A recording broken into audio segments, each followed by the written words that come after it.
네, 시간이 되었습니다. 다 같이 주안에 맞춰서 묵상 기도하심으로 2024년 마지막 주일 예배 시작하도록 하겠습니다.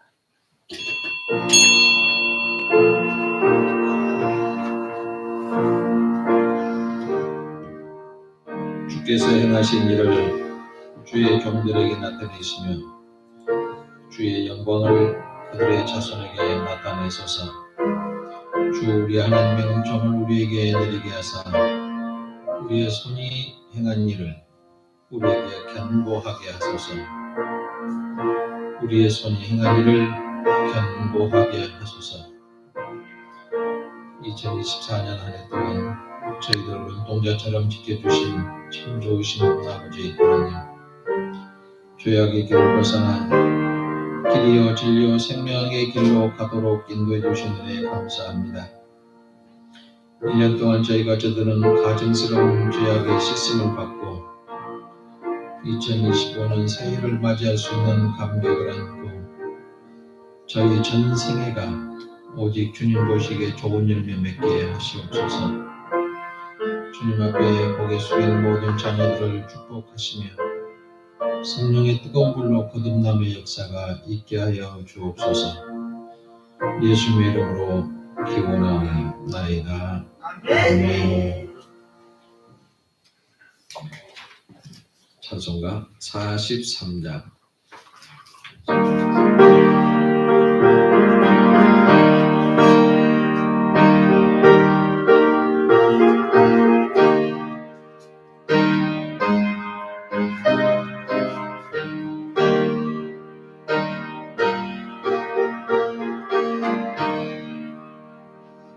즐겁게 한 시간 아무것도 좋은 날 내 맘을 변케한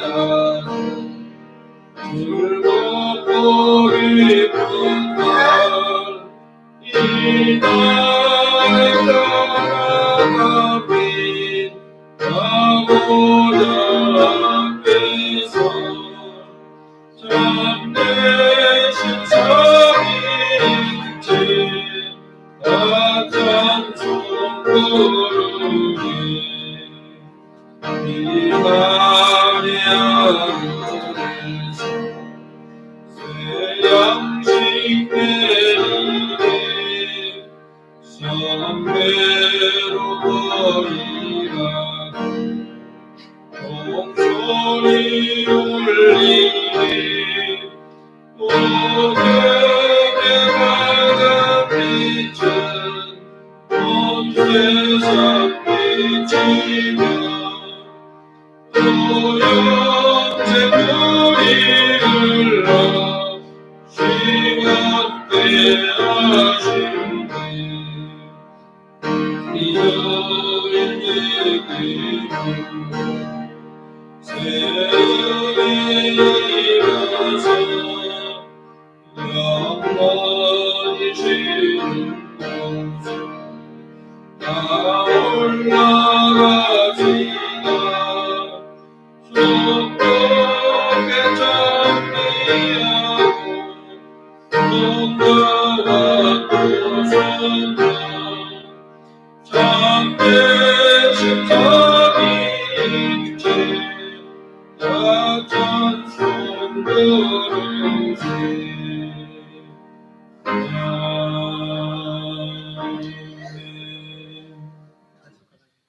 이 시간은 지난 한 해를 돌아보면서 주님과 나누니 많은 죄들을 고백하는 참회의 기도를 드리는 시간입니다.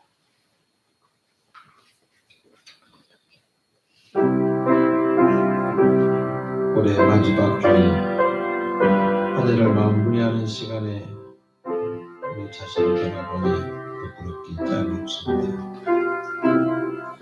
주일을 제대로 지키지도 못했고 신앙생활의 결실도 별로 없고 하나님 앞에 약속한 것을 지키면서 생각할 때 하나님 앞에 머리를 들 수 없습니다. 그래서 이제 하나님께 회개하는 기도를 계속하겠습니다.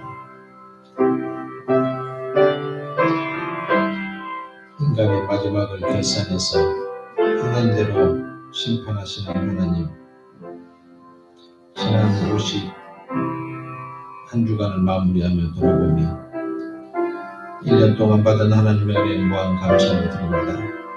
그러나 생각해보면 주님 앞에 마땅하게 보여드릴 열매가 없어서 얼굴을 들 수 없습니다. 하나님께서는 매일 아침에 새날 주셨지만 우리는 하루하루 제대로 드리지 못했고, 월요일부터 토요일까지 한 주간을 주셨지만 주일을 거룩하게 지키지 못한 일을 고백합니다. 마음을 다하고 목숨을 다하고 뜻을 다해 하나님을 사랑하지 못한 불신앙도 고백합니다.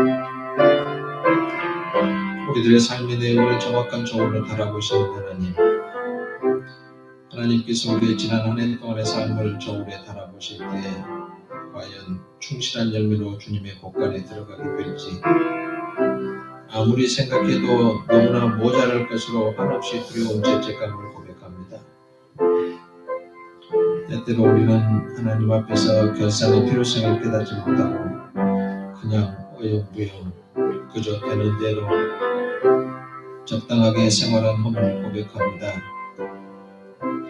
특별히 하나님과 주님의 몸된 교회를 위해서 봉사하기로 결심 섬기기보다는 내 자신의 생활에만 많은 시간과 돈을 사용한 죄업들을 용서하여 주옵소서. 하나님이 그들의 간 곧 그 악한 길에서 돌이켜 떠난 것을 보시고 하나님의 뜻을 돌이키사 그들에게 내리라고 말씀하신 재앙을 내리지 아니하시니라는 요나서 3장 2절의 말씀을 의지하면서 예수님의 이름 받들고 기도하옵나이다. 아멘. 찬송가 205장 찬송 부르시니 임성기 집사님 기도.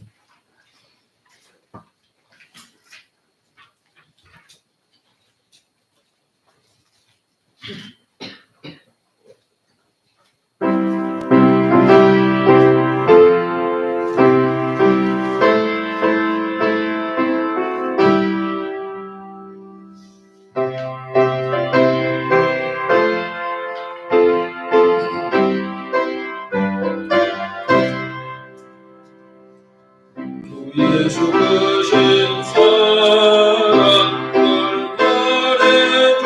가르쳐주시오. 마음속 듣던 말씀 또 들려주시오. 변하지 않는 천국 주 예수 계시고 나 밝히 알아듣게 또 들려주시오. 주님의 말씀 항상 듣던 말씀 주 예수 크신 사랑 또 들려주시오. 아직 있을 주 사랑이까지 내게 아프도다요 너의 계시오니 사랑하는 계시며 널 나해주시고 날 부숴가신 사랑 또 들려주시고 나 항상 듣던 말씀 나 항상 듣던 말씀 주 예수 크신 사랑 또 들려주시오. 주 예수 사랑에 이 세상 오셔서 날 구속하시려니 날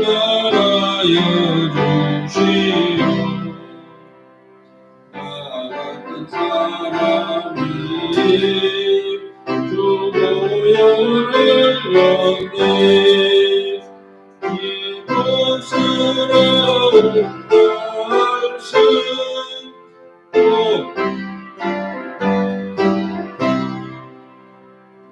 난 참았던 말씀 난 참았던 말씀 주 예수 크신 사랑 오늘 나누시오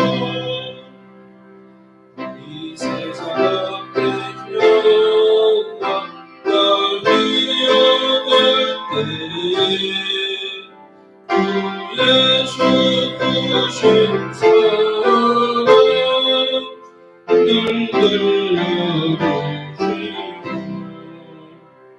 모든 만나와 내 눈에 비칠 때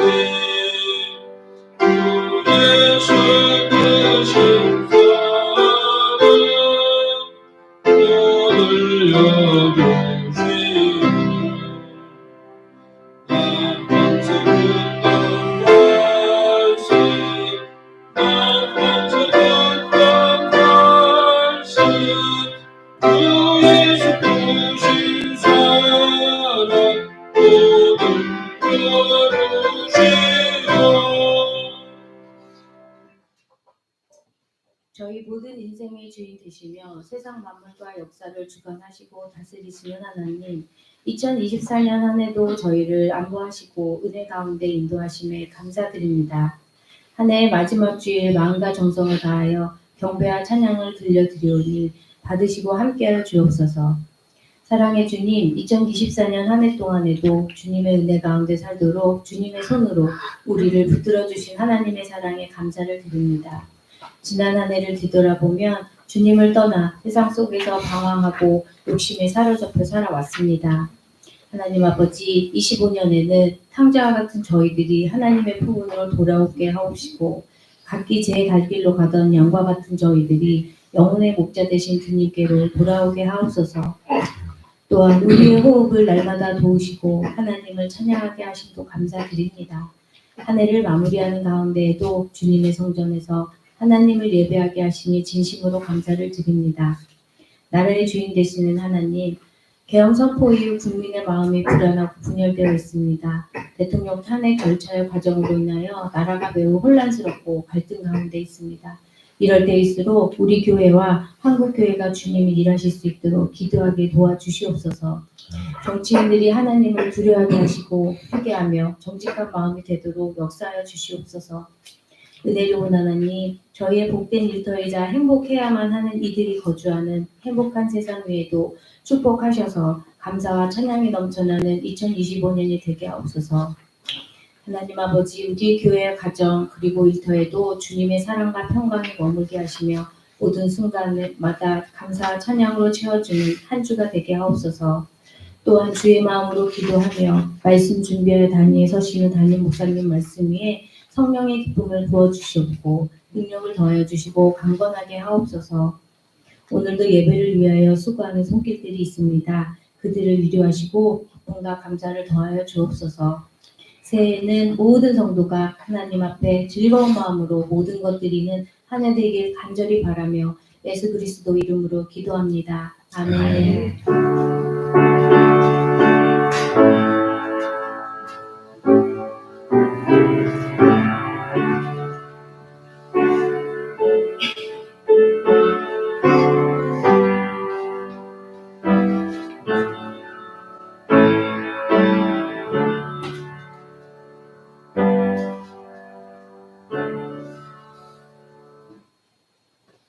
오늘 우리에게 주신 하나님의 말씀은 신약성경 마가복음 12장 1절부터 12절 말씀입니다.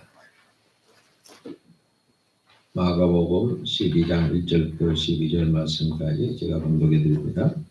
예수께서 비유로 그들에게 말씀하시되 한 사람이 포도원을 만들어 산을 타리로 두르고 집자는 틀을 만들고 망대를 이어서 농부에게 세로 주고 타국에 갔더니 때가 이름에 농부들에게 포도원 소출을 얼마를 받으려고 한 종을 보내니 그들이 종을 잡아 심히 때리고 거저 보내었거늘 다시 다른 종을 보내니 그의 머리에 상처를 내고 능욕하였거늘 또 다른 종을 보내니 그들이 그를 죽이고 또 그 외 많은 종들도 더러는 때리고 더러는 죽이지라. 이제 한 사람이 남았으니 곧 그가 사랑하는 아들이라. 최후로 이를 보내며 이르되 내 아들은 존대하리라 하였더니 그 농부들이 서로 말하되 이는 상속자니이다. 자 죽이자. 그러면 그 유산이 우리 것이 되리라 하고 이에 잡아 죽여 포도원 밖에 내에 던졌느니라. 포도원 주인이 어떻게 하겠느냐? 와서 그 농부를 진멸하고 포도원을 다른 사람에게 주리라. 너희가 성경에 건축자들이 버린 돌이 모퉁이에 머릿돌이 되었나니 이것은 주로 말미암아 된 것이요 우리 눈에 놀랍도다 함을 읽어보지도 못하였느냐 하시니라. 그들이 예수의 이 비유가 자기들을 가리켜 말씀하심인 줄 알고 잡고자 하되 무리를 두려워하여 예수를 두고 가니라. 아멘. 자, 오늘 집사님 찬양하겠습니다.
오늘 주일은 2024년을 마무리하는 마지막 주일입니다.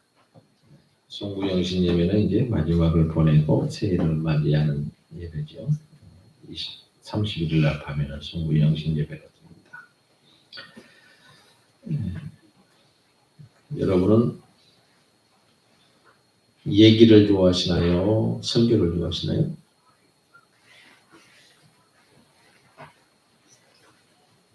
이상한 일을 몰랐지 못하시네. 그러신가요? 그럼 텔레비전에 나오는 드라마를 보시나요? 안 보시나요? 어떤 목사님은 드라마 보면 그 시간에 성경 보지 왜 드라마 보냐고 막 혼내는 목사님도 계신다고 해요. 그리고 저도 이렇게 틀다가 광고 나오면 다 꺼버립니다. 다른 데 계속 돌려요. 광고를 잘 보는 게 좋습니다. 그 광고를 보면 세상 돌아가는 게 좀 보이거든요. 근데 너무 지루하게 상품 자랑만 하니까 그냥 돌려버리긴 한데 그걸 보면 지금 세상이 어떻게 돌아가구나 이걸 보통 느낍니다. 그래서 방송사에서는 드라마 시청률이 몇 프로다 몇 프로다 그러죠. 근데 시청해놓고 어떻게 알지 방송국에서? 우리 집에서 텔레비를 보는지 안 보는지 채널 몇 개를 보는지 어떻게 알지? 라고 생각했는데 그게 다 나온답니다. 그래서 시청률이 높으면 다음번에 그 배우들이 나오는 드라마는 인기를 누리죠. 그 인기 누리는 게 왠 줄 압니까? 우리들의 마음을 그 드라마에다 담아놨어요. 사람들이 이렇게 생각하고 있다, 이렇다, 아 그렇지 라고 할 때 자기하고 공감이 되니까 계속 그걸 보고 시청률이 높아지면 아 우리가 많이 사람들을 공감하고 있다, 소통하고 있다 이렇게 느끼는 겁니다. 네, 마찬가지로 성경에도 이 얘기가 참 많습니다. 근데 이 얘기는 단순하게 재미있으라고 하는 얘기는 아닙니다. 바로 어떤 얘기를 하면 거기에 따른 교훈이 있어요. 여러분이 그 소설책을 많이 읽죠. 동화책을 많이 봅니다. 어른들의 얘기를 많이 듣습니다. 들으면서 깨달은 게 뭐야? 아 재밌다. 그걸로 끝나면 안 되는 거예요. 그 얘기를 하는 것은 그 얘기 속에 너에게 전해진 교훈은 이거다. 교훈을 표현하는 것이 바로 얘기고 누군가가 얘기를 지어서 소설을 썼는데 그 소설이 잘 팔리고 인기가 있으려고 하면 사람들의 공감을 얻어야 돼. 아 맞아 그렇지 그렇지. 그래서 사람들이 많이 사보는 거예요. 헛소리 많이 해놓는다고 사는 건 아닙니다. 그래서 사실과 사건 얘기가 주는 교훈이 있고 거기에 만들어낸 얘기가 교훈이 있습니다. 그래서 나중에 그 후대 사람들이 읽고 기억하고 교훈을 받고 살아가는 거죠. 그러면 지혜 있는 사람이라고 얘기를 합니다. 그래서 지은 사람의 이제 얘기를 쓰는 사람은 지은 사람의 의도와 목적을 알게 되고 교훈을 받게 되는 것이죠. 이 교훈이 내 믿음의 성장에 도움을 줄 수가 있느냐? 아니면 그냥 음담패설이냐? 요즘 사람들이 음담패설을 좋아한다고 음담패설을 막 쓰는 사람이 있어요. 근데 그거는 그 자리에서 다 끝납니다. 근데 성경에 이 얘기를 아주 멋지게 지어낸 분이 계시죠? 누굽니까? 바로 예수님이 성경에 관한 얘기들을 얘기로 멋지게 자꾸 얘기를 하셨어요. 그래서 예수님은 비유가 아니면 말씀하지 않습니다. 왜 그랬을까요? 하늘나라 얘기를 하는데 하나님 얘기를 하는데 비유를 안 하면 못 알아먹어요. 지금은 엄청나게 이제 교육이 발전해서 다 알아먹기가 쉽습니다. 여러분이 그 교육을 혜택을 받았기 때문에 웬만히 이 얘기를 해도 알아먹어요. 여러분은 사회복지사들이 많죠? 아무 배우지도 못한 사람들에게 소셜 워커라고 하면 저 사람이 미국서 왔나? 왜 한국말 안 하고 이 말하지? 근데 이제 그 용어를 쓰면 못 알아먹죠. 예수님 당시의 사람들이 잘 못 알아먹어요. 그 교육을 많이 못 받았기 때문에 못 알아듣습니다. 더군다나 예수님은 뭐 공부한 적도 없어요. 6살까지 아버지하고 목수 일만 했습니다. 근데 예수님은 얘기를 할 때마다 비유로 들어서 많은 사람에게 쉽게 다 얘기를 했어요. 직설적으로 얘기하면 못 알아듣는 사람이 상당히 많이 나타납니다. 못 알아들으면 어떻게 돼요? 거부하게 되는 거죠. 반감 때문에 예수님께서는 교훈을 말씀을 했지만 반감을 사게 되고 반감 때문에 교훈에 대한 거부하는 성격이 굉장히 많이 나타납니다. 그래서 비유를 들은 사람들이 그 말씀 안에 담긴 심오한 의미를 깨닫고 받아들이면 그 사람들은 복이 되는 거예요. 그래서 비유를 재미있게 가르치는 방법, 잘 알아듣도록 가르치는 방법이 예수님의 방법이었습니다. 예수님은 비유를 얘기하는데 그 내용을 듣는 사람은 여러 가지로 방향으로 깨닫습니다. 그리고 여러 역영으로 해석할 수가 있어요. 여러분 성경 보고 나면 이 말씀이 이 말씀이구나. 이 사람은 이렇게 생각하고 이 사람은 이렇게 생각하고 그 비유를 가지고 여러 가지 해석을 할 수 있어요. 듣는 사람의 환경과 상황에 따라 비유로 깨닫고 받은 교훈이 다를 수가 있어요. 우리 사회에서는 그런 건 안 일어날 것 같지요. 그런데 일어납니다. 우리 지역 아동센터에 근무하시는 선생님이 얘가 자꾸 결석을 하더래요. 그래서 얘야 왜 결석을 자주 하냐, 꼭 나와라 그러는 게 그 아이가 뭐라고 하는지 아세요? 그 학생이 나 안 나가면 선생님 잘리니까 그러죠. 맞죠? 학생들 없으면 선생님 자른 게 맞아요. 그렇게 영악해요. 우리는 안 그럴 줄 아세요? 여러분 예수 믿는 거에 나 때문에 믿어요? 여러분의 신앙을 위해서 믿어요? 목사님 눈치 보는 게 할 수 없이 나간다. 내가 실주를 하기 싫은데 목사님이 집사가 자꾸 실주도 안 해? 아까워 죽겠네. 이러면서 억지로 한다. 그거가 뭔 상관? 어떻게 달라요? 다 똑같아요. 제가 맨 처음에 시작할 때 애들을 불러서 제가 노세들을 하려고 이제 공부방을 했어요. 제가 나중에 시청에서 이름을 바꿔서 하라 그래서 그렇게 했지. 하니까 목사님 참 이상해요. 초등학생 하는 소리입니다. 오랜만에 학교 갔다 오면 놀으라 했는데 왜 목사님은 공부해야 된다고 공부시키신다고 오라고 그래요? 이상하네. 그게 양주 백석의 수준이었어요. 이상한 사람이 왜 자꾸 그래도 공부하자고 그러네. 학생은 공부해야 되죠? 모르니까 많이 알아야 되잖아요. 근데 수준이 그래요. 직장은 나를 위해서 다니나요? 운영자를 위해서 다니나요?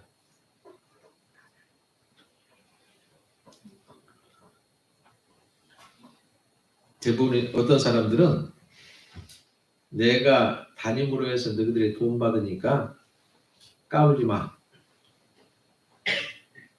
네. 내가 담임으로 해서 너희들이 이거 운영하고 있잖아. 그러니 나한테 잘해. 그래서 요즘에는 그 을질이라고 한대요. 옛날에는 갑이 막 쪼아댔잖아요. 지금은 을이 그냥 찌 받는데요. 그래서 을질이라고 한다네요. 그런 마음 갖고 그런 생각 갖고 살면 아주 잘 살겠죠. 내가 일해주면 회사가 돈 버니까 나 일 안 할래. 그럼 집에서 놀면 돼요.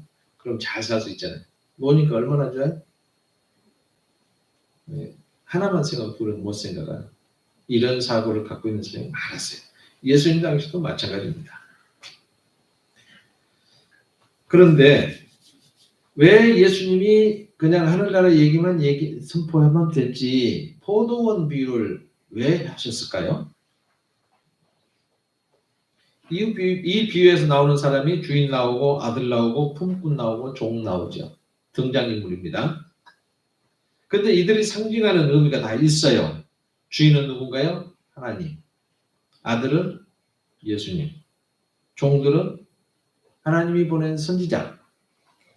품꾼이 누구예요?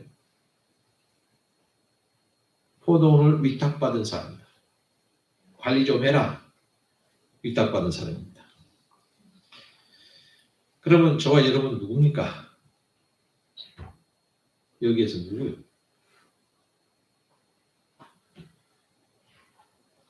등장인물이 상징하는 건 굉장히 중요하죠. 그리고 등장인물의 행위가 하고 있는 상징하는 바가 굉장히 뭐가 꼭 있습니다. 하나님은 우리에게 삶을 위탁했습니다. 그리고 너희들은 살면서 열매를 거두기를 원해요. 하나님 우리에게 삶을 주셨으면 우리는 열매를 맺어야 될 겁니다. 선지자를 보내셔서 우리들의 삶을 위해서 어떻게 수고할 것인가? 자기 수고와 노력의 대가를 하나님은 누구를 통해서? 선지자를 통해서 우리에게 말하게 했습니다. 그런데 우리는 살면서 이렇게 열매, 다시 말해서 하나님께 드릴 것은 이렇게 살아야 된다라고 선지자가 얘기를 하니까 위탁받은 우리는 거부해요. 이 일을 누가 제일 잘합니까? 조금 큰 회사는 노조라는 게 있습니다. 노조가 관리자가 얘기하면 거부를 제일 잘하죠. 명분은 우리들을 위해서, 우리 모두를 위해서라고 하는데, 제가 노조에 가담한 사람들과 얘기를 해보니까 완전히 공산주의, 빨갱이. 공산주의 사상이 뭡니까? 우리 모두 벌어서 모두 잘 살자 그러잖아요. 얼마나 좋아? 그래서 여러분 때는 다 고등학교로 갔겠네요. 우리 나이 때는 고등학교 못 가느라고 태반이에요. 근데 북한은 다 보내줬어요. 고등학교는 의무교육이다. 그러면 모두 다 잘 삽니까? 우리 모두 다 같이 일해서 다 같이 잘 살자. 이 구호대로 잘 살아요? 몇몇만 잘 살고 나머지는 죽을 지경이죠. 그게 공산주의, 사회주의 사상입니다. 근데 그 노조 하는 사람들을 보면 그런 사람이 완전히 사고 거기에 딱 박혔어. 원래 발원지가 거기니까 그럴 수밖에 없죠.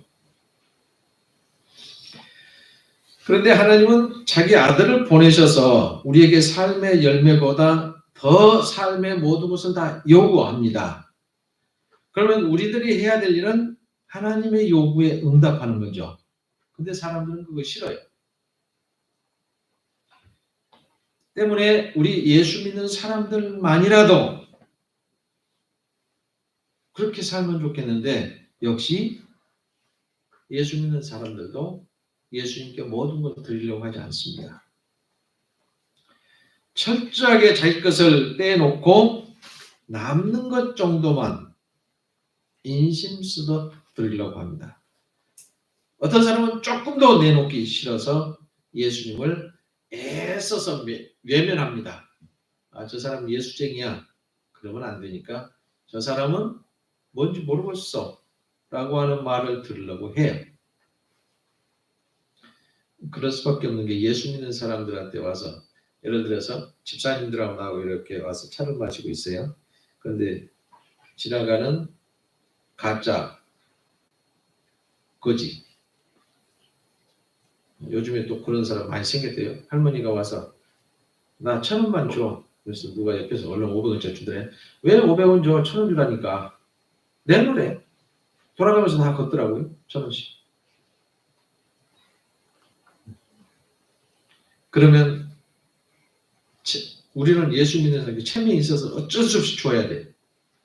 에이, 주자. 그러고 주는데 그 표시를 안 한 사람은 모른 척해도 되잖아요. 근데 예수 믿는 사람이 저것들이, 또 집사들은 목사님 보는 데서 내가 창피하게 안 주면 안 되잖아. 전부 다 내줄 수밖에 없잖아요. 그걸 노리는 거죠. 그렇게 예수님을 애써서 외면합니다. 그것까지도 좋아요. 조금 더 나가면 예수님을 핍박하기까지 해요. 왜 예수님이 이런 비유 말씀을 하셨을까? 하나님은 사람에게 삶을 선물로 주심에 대해서 그에 대한 응답을 요구하십니다. 하나님께서는 사람들의 요구를, 하나님의 요구의 말씀하고 싶어요. 우리의 인생 주인이 누군가? 여러분, 우리의 주인이 누굽니까? 네, 예수님, 하나님.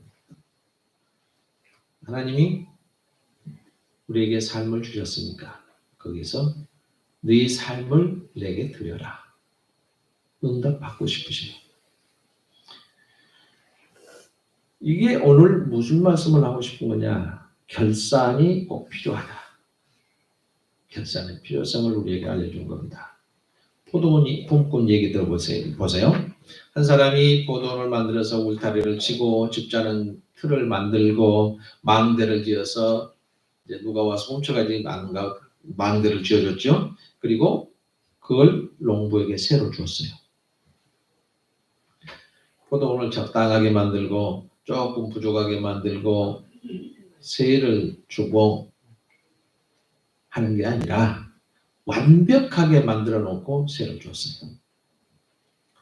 하나님은 우리 인생을 창조하셨습니다. 사람을 적당하게 부족하게 창조하셨을까요? 완벽하게 인간을 창조하셨습니다. 그래서 우리가 살아갈 환경과 가족과 관계성을 다 주셨어요. 때문에 하나님께서는 우리에게 뭘 주실 때 완벽하게 뭘 주든지 완벽하게 해 주십니다. 그런데 우리는 어떻게 우리의 모습을 보고 나는 완벽하지 못해 이렇게 생각합니다. 한 가지 예를 들까요? 코가 위로 뚫렸으면 어떻게 되겠어요? 코가 위로 뚫렸으면 코로 음식 먹는 눈치장 없어요. 코가 위로 딱 뚫렸다고 생각해요. 비 오면 코 속으로 다 들어가죠. 왜 눈썹이 있을까요? 이쁘라고? 여기서 땀 흘리면 이리 흘러가라고. 눈으로 들어오지 말고. 눈 아프니까. 눈이 왜 두 개 있을까? 하나만 있으면 그렇지.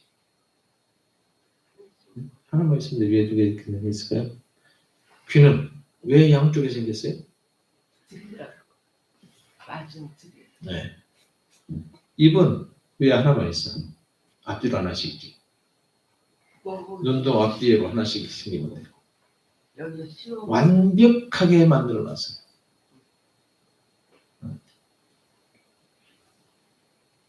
근데 내가 스스로 완벽하지 못하다 이렇게 생각할 뿐이에요. 근데 이제 그 세를 줬으니까 시간이 지나면 세를 받아야 될 거 아니에요. 그렇게 많이 투자해놨으니까 포도를 심고 포도 울타리를 치고 망대를 짓고 집자는 기계를 놔두고 여기서 수확 포도나무가 2년인가 지나면 수확 많이 되잖아요. 1년인가? 2년. 자 그러면 그거 이제 수확을 해서 이익을 많이 남겼으니까 세를 좀 주라고 게 아닙니까 주인이라. 빌려줬으면 당연히 빌려준 것만큼 수익을 거둬야 되고 임대사업자가 지나치게 많이 거두려고 하면 문제겠지만 적당한 수익을 거두려고 하는 건 당연하죠. 그래서 그 임대사업 등 하는 사람도 그렇잖아요. 아파트를 10억에 샀으면 세를 줘야 돼요.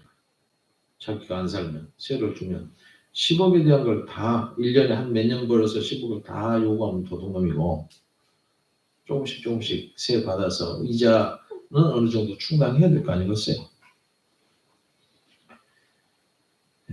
적당한 수익을 거두려고 하는 것은 당연한 일입니다. 결국 하나님이 우리에게 삶을 주셨으니까 하나님이 우리를 통해서 거두시는 목적이 뭘까? 목적을 표현하는 게 당연한 건 아니겠어요?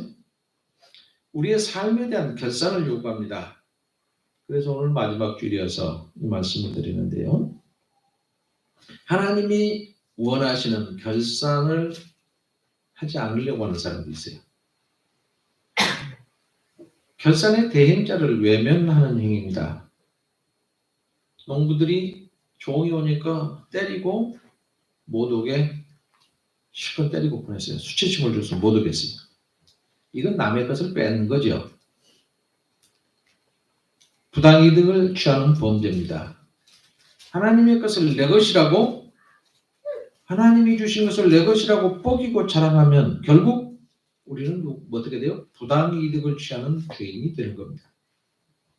그래서 하나님은 우리에게 결산은 어떻게 해야 된다. 내가 하나님한테 결산을 어떻게 할까? 근데 자꾸 종들을 보내니까 다 때리고 죽여버려요. 아니, 못 오게 만들어요. 그래서 주인이 아들의 존재를 얘기합니다. 주인의 결산 요구에 농부들은 계속 저항을 하지요. 네, 맞는 거잖아요. 요즘 같으면 그런 일이 어떻게 생길까? 요즘 같으면 안 생길 것 같지요. 경찰이 고발하고 법원으로부터 퇴거 명령 받아서 공권력을 사용해서 농부들을 다 쫓아내버릴 겁니다. 그런데 주인은 한 사람, 다시 말해서 아들이 남았어요. 농부들이, 주인은 생각을 농부들이 아들을 보내면 아들은 그렇지 않겠지 라는 희망을 갖고 있습니다. 자본주의 사회에서 요즘처럼 자본주의 사회에서 이 상황을 생각한다면 정말로 주인은 멍청한 인간이다. 종들 다 때리고 능욕하고 그냥 수치심을 주어서 못 오게 하고 그랬으면 좀 알았어야지. 마지막에 아들 보내면 안 괜찮겠지. 아들은 안 그러겠지라고 아들을 보내는 그런 멍청이가 어디 있어요? 근데 주인의 마음을 다시 말해서 주인은 참고 관용하고 내가 맡겼으니까 그래도 기다려 봐야지 라고 하는 관점에서 본다고 하면 여러분 농부들이 그렇게 종들을 보냈을 때 이 한다는 것 참는 건 쉽지 않습니다. 농부들에게 뉘우치고 돌아설 기회를 주는 것 당장의 농부들을 내쫓아낼 수 있는 마지막까지 기회를 주는 일이 된 겁니다. 주인은 아들의 존재를 얘기하고 아들을 보내는 일을 마지막 희망으로 농부들에게 제시를 합니다. 그런데 농부들이 이제 만용을 부리기 시작해요. 아들을 우리가 죽여버리면 포도원이 우리 것이 되겠다. 그래서 아들을 죽여버립니다. 그리고 유기를 해요. 주인의 희망이 산산이 부서지고 말았습니다. 완전하게 배신당한 거죠. 사실 하나님께서는 우리에게 배신감을 느낀 적이 얼마나 많으시겠어요. 저나 여러분이나 하나님의 입장에서 한번 생각해 보세요. 내가 하나님을 배신하는 배신자는 아니었는가?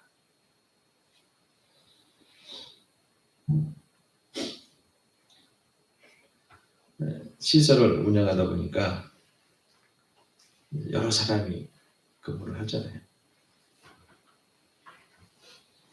그런데 그런 쭉 이렇게 보면 한심한 종이라고 해야 되나 직원들이 참 많아요. 그럴 때 가끔 생각을 합니다. 운영하는 운영자는 바보 멍청이로 아나? 뭘 원해서 저런 짓을 하나? 이런 생각 가끔 들 때가 있어요. 근데 아는 것마다 다 얘기하면 어떻게 되겠어요? 야단 법석 나겠죠.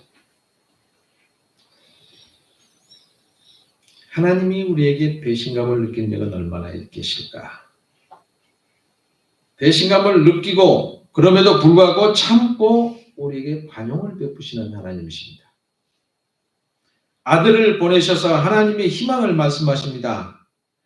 비유를 이야기하는 예수님은 바로 아들이 나다라고 하는 것을 암시하고 있어요. 아들의 존재는 농부에게나 우리에게나 희망입니다.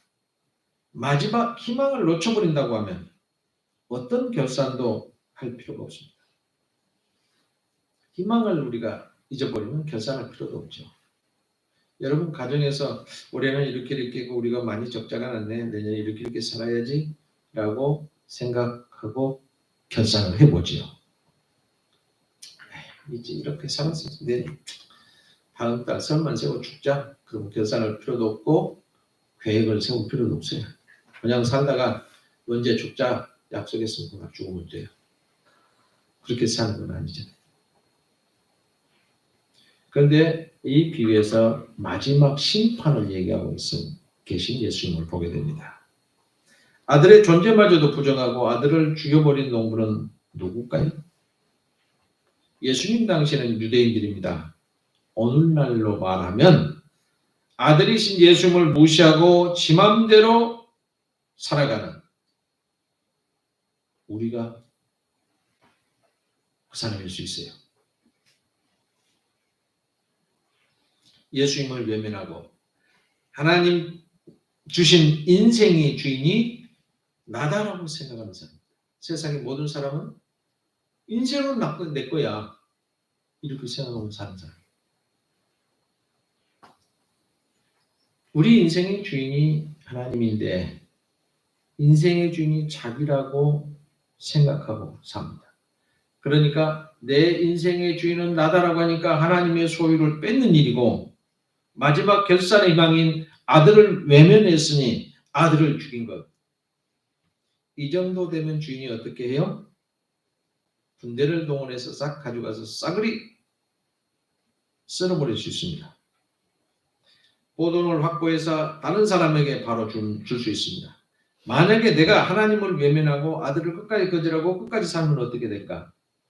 나는 사라지고 내 인생은 누군가에게 넘겨질 겁니다. 건축자들의 버린 돌이 모퉁이 돌이 되는 것처럼 인생이라고 하는 게 반전이 있습니다. 그 반전은 하나님의 주권입니다. 하나님을 사람들에게 결산을 요구하시고 결산이 잘못되면 마지막 심판을 행하신다고 하셨습니다.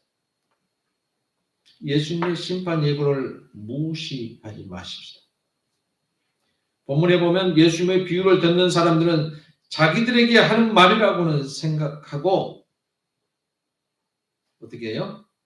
예수님을 체포해 보려고 합니다. 이 사람이 진짜 얘기 들어보니까 싸가지가 없네.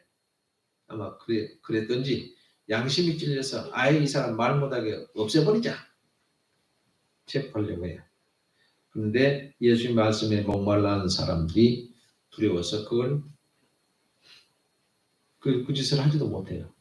예수님은 가시기만 하면 온 천지 사람이 다 모여서 그 얘기를 듣고자 하니까 금방 소란이 일어날 거 아니에요. 그래서 그 짓도 못합니다. 여러분, 오늘 말씀 중에서 결산을 제대로 못하면 심판의 대상이 될 수밖에 없구나. 그래서 우리는 하나님 앞에서 매일매일 결산하는 마음으로 살아가요. 심판하시는 날 울고불고 해봐야 때는 늦었어요. 그 사람들이 봐도 유대인이고 서기관이고 바리새인들이었습니다. 그래서 우리는 그 사람들의 삶이 아니라 오직 하나님의 말씀대로 순종하고 날마다 마무리하는 마음으로 주인을 잘 섬기는 모습을 보이셔서 우리들의 삶이 더 형통해지셔서 더 주시고자 하시는 복을 모두 다 누리실 수 있기를 주님이라고 축복합니다. 기도하겠습니다.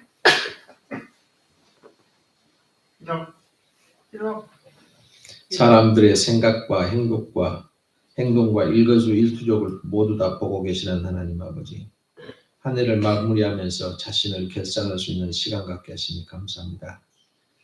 세상을 창조하시고 땅은 풀과 씨 맺는 채소와 각기 종류대로 씨 가진 열매를 나무를 내라 하셨지만 열매가 초라함을 용서하시옵소서. 하나님이 보시기에 좋았더라고 하신 말씀을 기억하고 하나님의 뜻대로 살게 하옵소서. 얼마의 결실을 했든지 하나님의 결산에 합당하게 하시고 새해에는 더 노력해서 많은 결실을 맺고 하나님을 기쁘시게 하도록 역사하여 주옵소서. 현재 어디서나 존재하신다는 사실을 인정하고 주님께서 보시기에 부끄럽지 않도록 최선을 다하는 삶을 살게 하옵소서.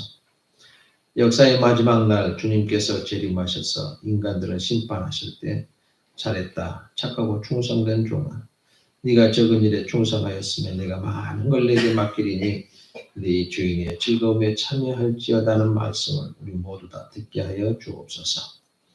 하나님께 받은 달란트가 얼마든지 최선을 다해서 30배, 60배, 100배의 결산을 하고 하나님께 충성을 인정받게 하여 주옵소서. 하늘을 결산하는 신앙으로 하나님의 나라와 그의 의를 이루는 우리 모두가 되기를 예수님의 이름으로 기도하옵나이다. 아멘.